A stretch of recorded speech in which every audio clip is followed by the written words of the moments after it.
Birthday ngayon ng aking pamangkin, kaya may kunting salo-salo kami ngayong araw. Pagkarating ko nga dito, ay ito na nga yung nakita ko, yung aking pamangkin na may birthday boy nga ay nakaupo nga dyan sa may upuan, sa may misa ng aking nanay. At ito na nga yung aking mga lulutuin, pero bago ang lahat, pumunta nga muna dito ako sa bahay ng aking kapatid. At nakita ko nga itong mga pamangkin ko, ay ang kukulit nga, ay tamang sulat-sulat nga lang dyan. At habang gumagawa ng gusagugulaman yung kanyang mama. At ito na nga, ay kinuha ko na nga dito sa bahay nila yung ubod ng niyog. Ay sobrang bigat pa nga, ay malaki-laki nga ito. Ay humingi na nga ako ng tulong din sa aking pamangkin, kaso ang liit pa, hindi pa kaya talagang tumulong. Ito na pala yung sagugulaman na nagawa ng aking kapatid. Tapos na din siya dyan, kaya sinali na nga din niya sa malaking Tupperware para mailagay nga dun sa may ref. Bago kami magsimula magluto, kailangan muna namin kumain ng umagahan. Kasi hindi pa nga kami kumain ng umaga, ay pati tanghalian na nga din ito. At habang nagluluto yung aking pamangkin, ito naman yung nanay ko, yung siya yung naghihiwa dyan ng mga karne. At ito naman yung aking kapatid, ay nagbabantay nga sa mga maliliit na bata. Kasi kailangan pa talaga dyan bantayan yung mga maliliit na yan. Kasi yung mga malalaki nga, inaaway nga sila. At habang ako ay nag-aantay nga doon sa niluluto ng aking pamangkin, ay tamang kahulitan nga muna ako dito sa mga batang ito. Ay sobrang na-miss ko din ito kasi medyo matagal din pala ako dito hindi nakapunta. At tamang video-video nga muna ako dito sa kanila. At pagkatapos naman ay dumaretso naman ako dito sa paggagawa ng lumpia. Inuna ko pala yung pagkudkod dyan ng ubod kasi yun pala yung gagawin kong lumpia. Alam nyo ba, sobrang masarap talaga kaya yung lumpiang ubod. Sino kayang nakakatikim sa inyo? Paki-comment naman kung nakatikim na nga din kayo sa ubod ng niyog na ginawa nyong lumpia. Basta para sa akin, pag lumpiang ubod ay the best talaga. At bumalik na nga tayo dito sa ginagawa ng aking nanay. Ay kailangan niya muna palang ihawin itong mga karne bago namin gagawing nilaga ito. Kasi masarap talaga siya pag iniihaw bago siyang lulutuin. Kasi yung mga kanyang taba-taba ay talagang natatanggal.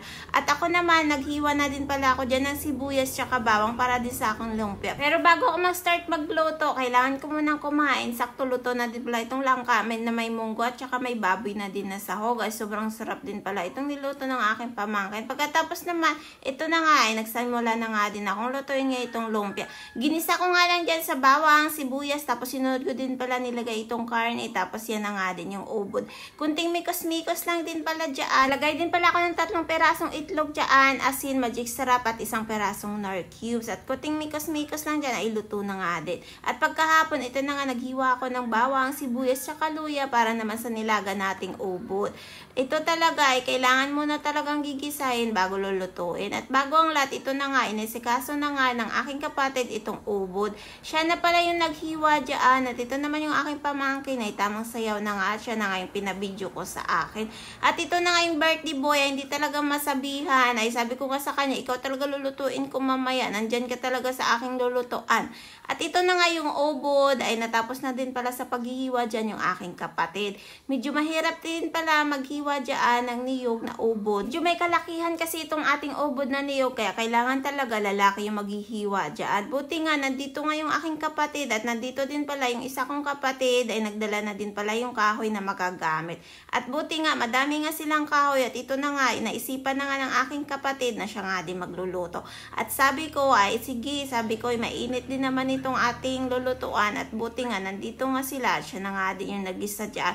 Ginisa nga lang niya yung bawang, sibuyas, tsaka luya at sinunod na nga din itong inihaw na baboy. Talaga pag marami kayong magkakapatid tapos nagtutulungan ay talagang magaan talaga yung trabaho, lalo na pag itong mga lutuan ay talagang hindi mo na kailangan maghanap talaga ng tagaluto kasi halos lahat talaga alam na magluto. At habang nagluluto yung aking kapatid, ako naman naghihiwa dito para sa pansit.